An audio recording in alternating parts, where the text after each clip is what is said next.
Thank you, Professor Schwab, for that introduction. And thank you for inviting me to speak here at the World Economic Forum this morning. This is an organization that is, as it says in the very first line of your mission statement, committed to improving the state of the world. Those of us who meet here are all, by instinct and outlook, optimists who believe in the power of public and private cooperation to make the world of tomorrow better than the world of today. And we are all united in our belief that that world will be built on the foundations of free trade, partnership, and globalization. Yet beyond the confines of this hall, those forces for good that we so often take for granted are being called into question. The forces of liberalism, free trade, and globalization that have had and continue to have such an overwhelmingly positive impact on our world, that have harnessed unprecedented levels of wealth and opportunity, that have lifted millions out of poverty around the world, that have brought nations closer together, broken down barriers and improved standards of living and consumer choice. Forces that underpin the rules-based international system that is key to global prosperity and security are somehow at risk of being undermined. And as we meet here this morning, across Europe, parties of the far left and the far right are seeking to exploit this opportunity, gathering support by feeding off an underlying and keenly felt sense among some people, often those on modest to low incomes living in relatively rich countries around the West, that these forces are not working for them. And those parties who embrace the politics of division and despair, who offer easy answers, who claim to understand people's problems and always know what and who to blame, feed off something else too. The sense among the public that mainstream political and business leaders have failed to comprehend their legitimate concerns for too long. This morning, I want to set out a manifesto for change that responds to these concerns and shows that the politics of the mainstream can deliver the change people need. I want to show how, by taking a new approach that harnesses the good of what works and changes what does not, we can maintain, indeed we can build, support for the rules-based international system. And I want to explain how, as we do so, the United Kingdom, a country that has so often been at the forefront of economic and social change, will step up to a new leadership role as the strongest and most forceful advocate for business, free markets, and free trade anywhere in the world. For that is the unique opportunity that Britain now has. I speak to you this morning as the Prime Minister of a country that faces the future with confidence. For a little over 6 months ago, millions of my fellow citizens upset the odds by voting with determination and quiet resolve to leave the European Union and embrace the world. Let us not underestimate the magnitude of that decision. It means Britain must face up to a period of momentous change. It means we must go through a tough negotiation and forge a new role for ourselves in the world. It means accepting that the road ahead will be uncertain at times, but believing that it leads towards a brighter future for our country's children and grandchildren too. So while it would have been easy for the British people to shy away from taking such a path, they fixed their eyes on that brighter future and chose a bold, ambitious course instead. They chose to build a truly global Britain.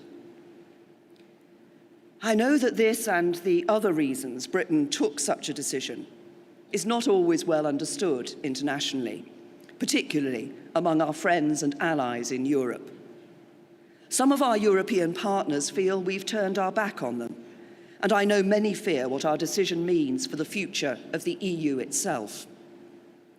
But as I said in my speech earlier this week, our decision to leave the European Union was no rejection of our friends in Europe, with whom we share common interests and values, and so much else. It was no attempt to become more distant from them, or to cease the cooperation that has helped to keep our continent secure and strong. And nor was it an attempt to undermine the European Union itself. It remains overwhelmingly and compellingly in Britain's national interest that the EU as an organisation should succeed. It was simply a vote to restore, as we see it, our parliamentary democracy and national self-determination. A vote to take control and make decisions for ourselves. And crucially, to become even more global and internationalist in action and in spirit too. Because that is who we are as a nation. Britain's history and culture is profoundly internationalist. We are a European country and proud of our shared European heritage. But we are also a country that has always looked beyond Europe into the wider world. That is why we are among the most racially diverse countries in Europe, one of the most multicultural members of the European Union, and why, whether we're talking about India, Pakistan, Bangladesh, America, Australia, Canada, New Zealand, countries in Africa, Asia, or those that are closer to home in Europe, so many of us have close friends and relatives from across the world. And it is why we are, by instinct, a great global trading nation that seeks to trade with countries not just in Europe, but beyond Europe too. So at the heart of the plan I set out earlier this week is a determination to pursue a bold and ambitious free trade agreement between the UK and the European Union. But more than that, we seek the freedom to strike new trade deals with old friends and new allies right around the world as well. I'm pleased that we've already started discussions on future trade ties with countries like Australia, New Zealand, and India, while countries including China, Brazil, and the Gulf states have already expressed their interest in striking trade deals with us. It is about embracing genuine free trade, because that is the basis of our prosperity, but also the best way to cement the multilateral partnerships and cooperation that help to build a better world. For the challenges we face, like terrorism, climate change, and modern slavery, don't stop at national borders, nor do they stop at the borders of continents. The challenges and opportunities before us require us to look outwards in a spirit of cooperation and partnership. That is why, as I said in my speech on Tuesday, I want the UK to emerge from this period of change as a truly global Britain, the best friend and neighbour to our European partners, but a country that reaches beyond the borders of Europe too, a country that gets out into the world to build relationships with old friends and new allies alike. And that is exactly what we are going to do. We are going to be a confident country that is in control of its own destiny once again. And it is because of that that we will be in a position to act in this global role.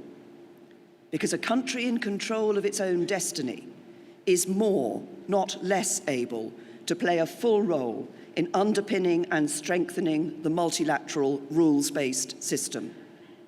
A global Britain is no less British because we're a hub for foreign investment. Indeed, our biggest manufacturer, Tata, is Indian, and you still can't get more British than a Jaguar or a Land Rover. Britain is no less British because it is home to people from around the world.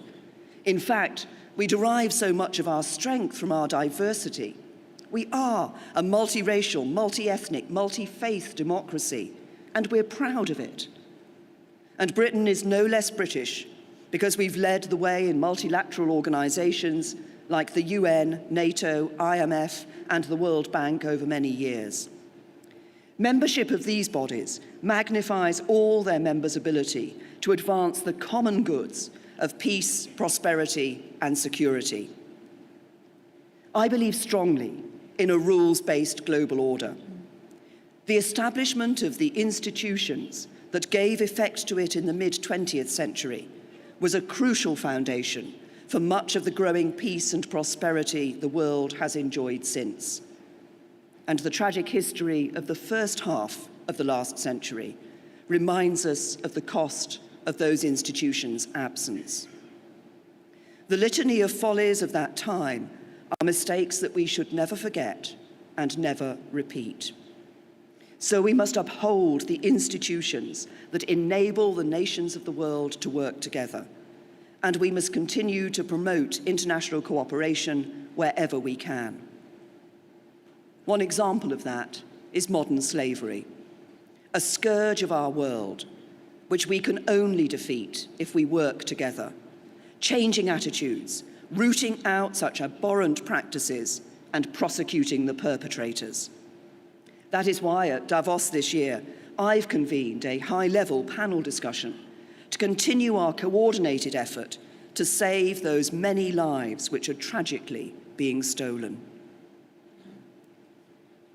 International cooperation is vital, but we must never forget that our first responsibility as governments is to serve the people. And it is my firm belief that we, as governments, international institutions, businesses and individuals, need to do more to respond to the concerns of those who feel that the modern world has left them behind.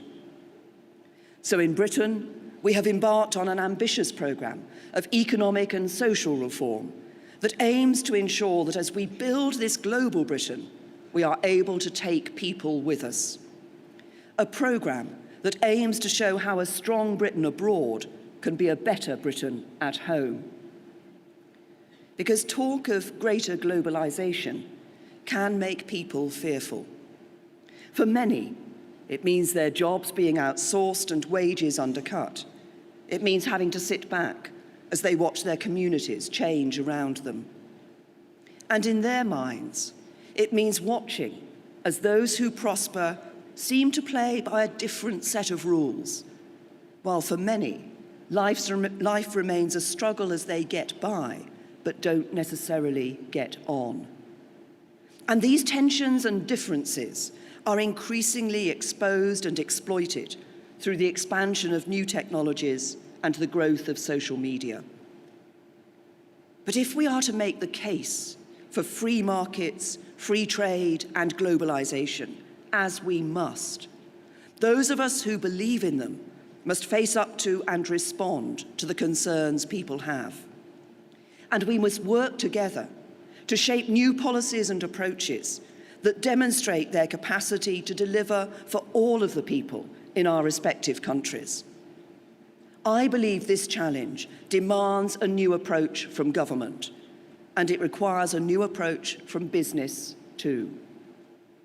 For government, it means not just stepping back and, as the prevailing orthodoxy in many countries has argued for so many years, not just getting out of the way, not just leaving businesses to get on with the job and assuming the problems will just fix themselves.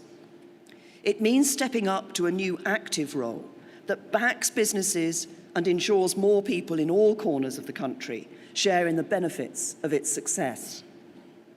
And for business, it means doing even more to spread those benefits to more people. It means playing by the same rules as everyone else when it comes to tax and behaviour. Because in the UK, trust in business runs at just 35% among those in the lowest income brackets. And it means putting aside short-term considerations and investing in people and communities for the long term. These are all things that I know the vast majority of businesses do already, not just by creating jobs, supporting smaller businesses, training and developing people, but also by working to give something back to communities and supporting the next generation. Businesses, large and small, are the backbone of our economies, and enterprise is the engine of our prosperity.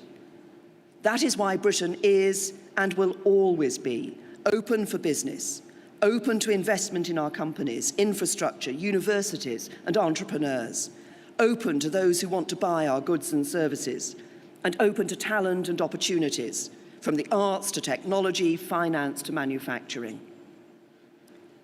But at the same time as promoting this openness, we must heed the underlying feeling that there are some companies, particularly those with a global reach, who are playing by a different set of rules to ordinary working people.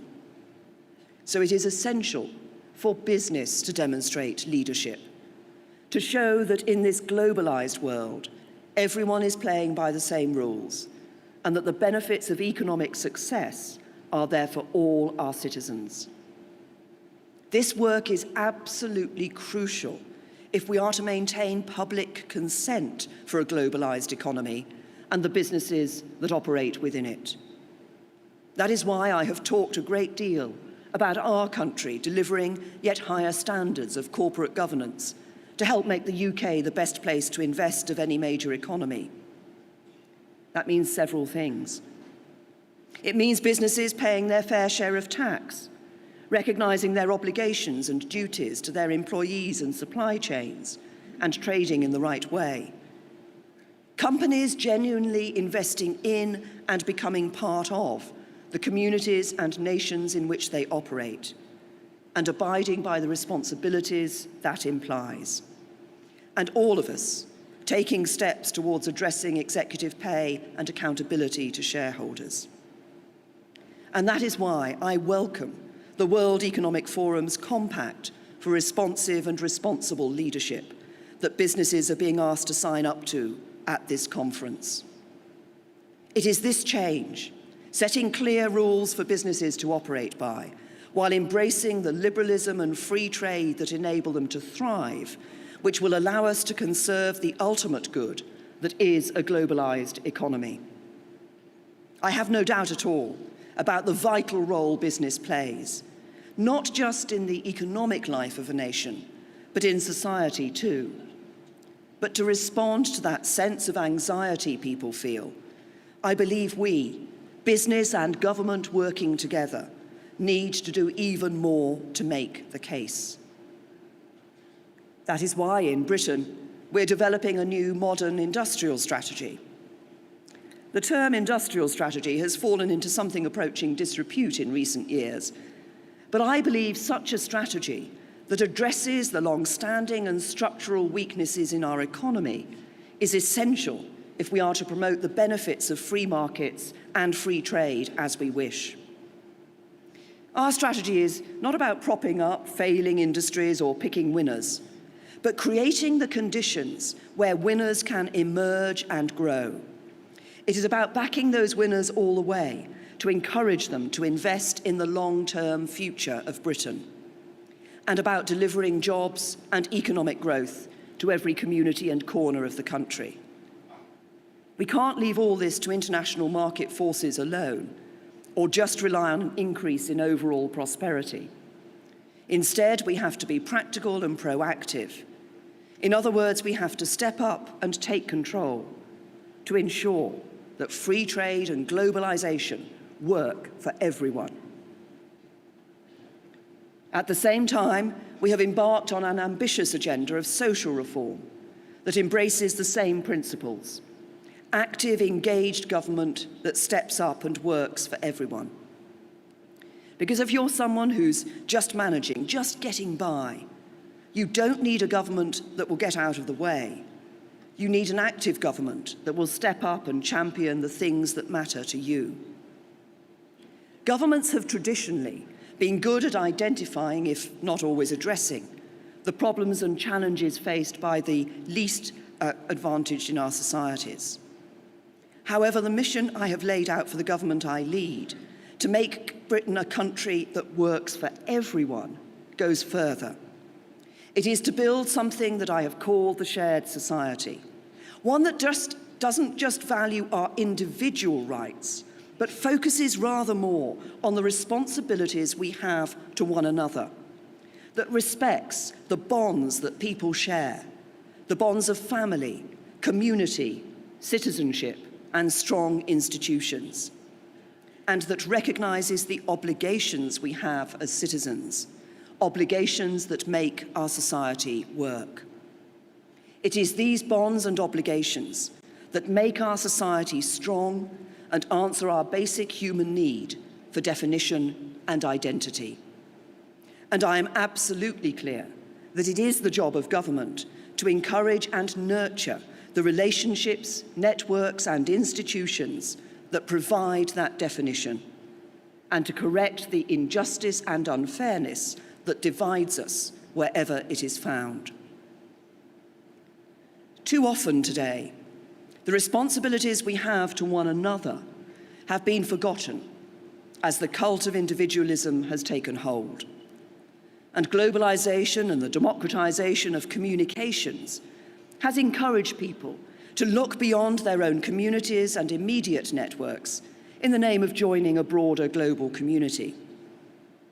To say this is not to argue against globalization, nor the benefits it brings. From modern travel and modern media to new products in our shops and new opportunities for British companies to export their goods to millions of customers all around the world.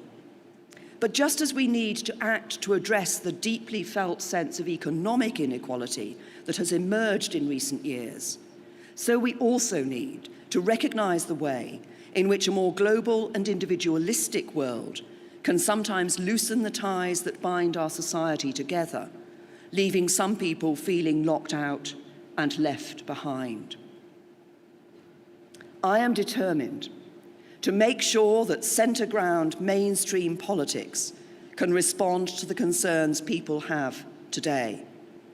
I am determined to stand up for free markets, free trade and globalisation, but also to show how these forces can work for everyone. And to do so, I turn to the words of the 18th century philosopher Edmund Burke, who said, "A state without the means of some change is without the means of its own conservation."